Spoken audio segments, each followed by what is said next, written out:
সমস্যা তৈরি করে কেন? আপনাদের অন্যায়টা কি আছে? অন্যায়টা কি আছে, আমরা টাকা দিইনি তাই। কাকে? গুড্ডু খানকে। কে? হ্যাঁ, তৃণমূলের নেতা। তো কিসের জন্য টাকা চাইছে? ঘরের জন্য। ঘর করে দেবো, তোমাদের টাকা দাও, টাকা চাই। টাকা না দিলে ঘর করে দেবো না। আর এখানে কি করে ঘর হয় দেখে নেবো।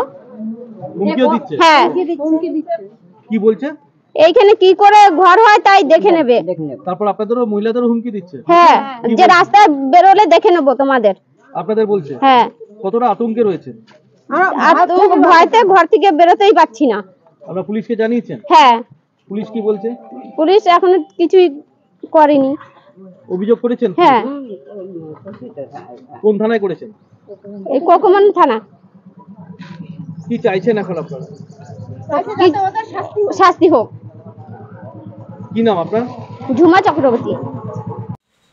মনে হচ্ছে আপনারা কলম্বাসের মতো নতুন কোনো ভূখণ্ড আবিষ্কার করলেন, নতুন কিছু করলেন নাকি? তৃণমূল মানেই হচ্ছে তোলাবাজি ছাড়া তৃণমূল কোনো কাজ করে না। তৃণমূল হচ্ছে টাকা নেওয়া, এমনকি লাশ দেখলেন নারীদের কীভাবে ঘর থেকে টেনে টেনে এনে রাত্রেবেলা 12টার সময় পিঠে বানাতে হয় নাকি, কি অদ্ভুত ব্যাপার। হ্যাঁ, সন্দেশখালি জুড়ে হচ্ছে যে একই অভিযোগ। তো এই তো সন্দেশখালিতে সামনে এসছে, কত জায়গায় হচ্ছে মহিলাদের রাত্রেবেলায় পিঠে বানাতে নিয়ে যায়, তার হিসাব আছে নাকি? তার হিসাব আছে? তৃণমূল মানেই হচ্ছে এই সমস্ত কাজকর্ম করছে। কোন এজেন্সিকে দিয়ে কাজ করাবেন এটা সম্পূর্ণ তাদের বিষয়, এর সাথে আমাদের কোনো যোগাযোগ থাকে না। এই গুড্ডু খানরা, উল্লাস ব্যানার্জি বলে একজন এমপ্লয়ি আছেন, যিনি কর্পোরেশনের কন্ট্রাকচুয়াল এমপ্লয়ি, যাদেরকে এই সার্ভে টিমে রাখা হয়েছে।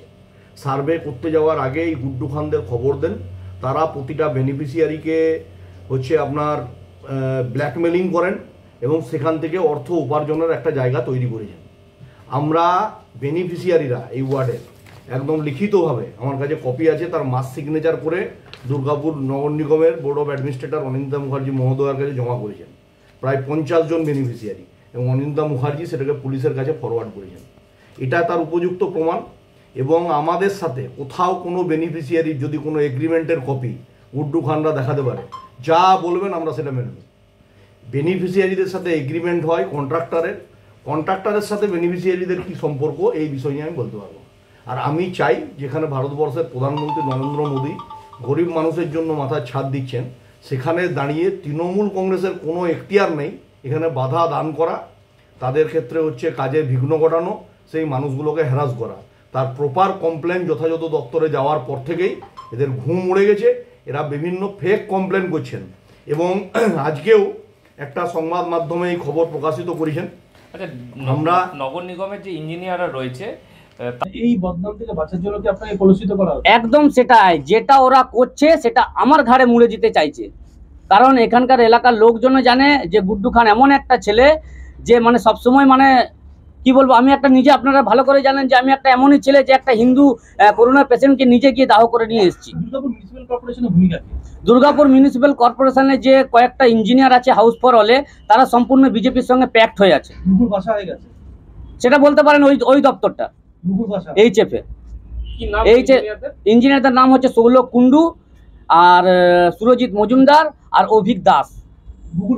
জানি না এরা কেন ওকে সাপোর্ট করছে, কিসের বিনিময়ে চন্দ্রশেখর লোকজনকে, সুব্রত লোধ থেকে শুরু করে সম্রাট থেকে শুরু করে আপনার ওই বুম্বা সর্দার বলে একটা ছেলে আছে। এই যে দেখুন, এটা হচ্ছে সম্রাটের নামে চিঠি, 20,000 টাকা নেওয়ার অভিযোগ। তৃণমূল পরিচালিত দুর্গাপুর নগর নিগম বিজেপির লোকদের সাপোর্ট করছে, কি ভাবছেন এটা? তাহলে কি ওখানে ঘুঘুর বাসা তৈরি হয়েছে?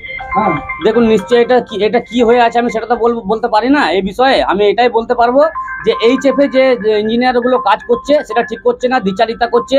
কোনো এক ব্যক্তি যে নিজে বাড়ি নিজে করবো বলছে, তাকে ফিরিয়ে দিচ্ছে, আর এমনি যারা বিজেপি মারফত যাচ্ছে তাদেরকে ওয়ার্ক অর্ডার দিয়ে দিচ্ছে। সেম একই কন্ডিশন, তাদেরও পাকা বাড়ি এরও পাকা বাড়ি। তো আমার বলার মানে হচ্ছে দ্বিচারিতা কেন হবে?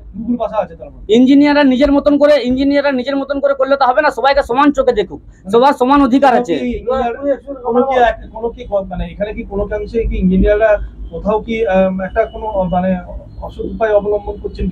হতে পারে তাদেরকে হয়তো টাকা পয়সার কোনো ব্যাপার থাকতে পারে, বা অন্যরকম বিজেপি চাপ দিতে পারে, কেন তাদের এখানকার এমপি এমএলএ তাদের আছে।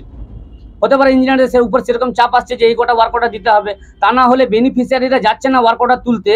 হ্যাঁ, সুব্রত লোধকে ওয়ার্ক অর্ডার সই করে দিয়ে দিচ্ছে, আপনারা ওদের কাগজ চেক করে দেখতে পারেন। প্রায় 50 থেকে 60টা ঘরের ওয়ার্ক অর্ডার সে নিজের হাতে তুলেছে। আপনারা আমাকে থানায় কমপ্লেনও করে দিয়েছে। সে থানায় কমপ্লেন করুক, আমরা চাই তদন্ত হোক। হ্যাঁ, যারা আমার নামে অভিযোগ করেছে তাদেরকেও ডাকা হোক। আমি সবসময় প্রস্তুত আছি আইনের সম্মুখীন হওয়ার। তারা তাদের ডাকুক আর তারা প্রমাণ করে দিক যে গুড্ডু খান কখন কিভাবে কখন কি টাকা চেয়েছে। যদি আমার সঙ্গে তাদের যদি 1 বছর 2 বছর 3 বছর ধরে যদি কোনো রকম ফোনে বা কাউকে পাঠিয়ে যদি কোনো রকম কথোপকথন হয়ে থাকে, তাহলে আইন যদি আমাকে বলে, আমি আইনের মারফত যা মানে আমার শাস্তি হওয়া দরকার আমি মাথা পেতে নিতে ইচ্ছুক। আপনার নাম? আমার নাম গুড্ডু খান। আপনি কি ওয়ার্ডের? আমি ওয়ার্ডের যুব তৃণমূল কংগ্রেসের সভাপতি, 43 নম্বর ওয়ার্ড। 43 নম্বর ওয়ার্ড। পুরো ঘর আবার দেওয়াল ঝুঁকে গেছে।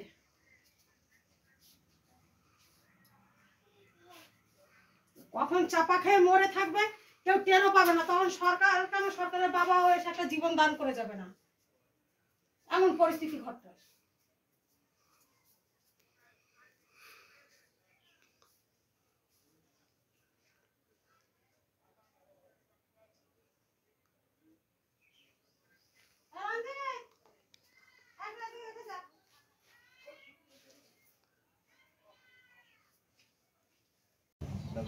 আমার স্বামী তাহলে আপনি দাঁড়ান না, আপনি দরজাতে দাঁড়ান। আর এটা কার বাড়ি? এটা ওটা আপনি দাঁড়ান। না না, আপনার এই ঘরটা আপনার দাঁড়ান। ঘরে হ্যাঁ, তুমি ওখানে যাও তো, এখন একটু দাঁড়াও, দাঁড়িয়ে নাও, তারপরে ওই কত বড় হয়ে যাক, তারপরে যাবে না ওইদিকে, যাবে সবাই বাড়ি যাবে, অটো তুলবে, যাবে কেউ নেই।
ফটো তুলে নিয়ে যাচ্ছে, কথা চেষ্টা করবে, ওইখানে ইয়ে করবে, খবর পাঠাবে।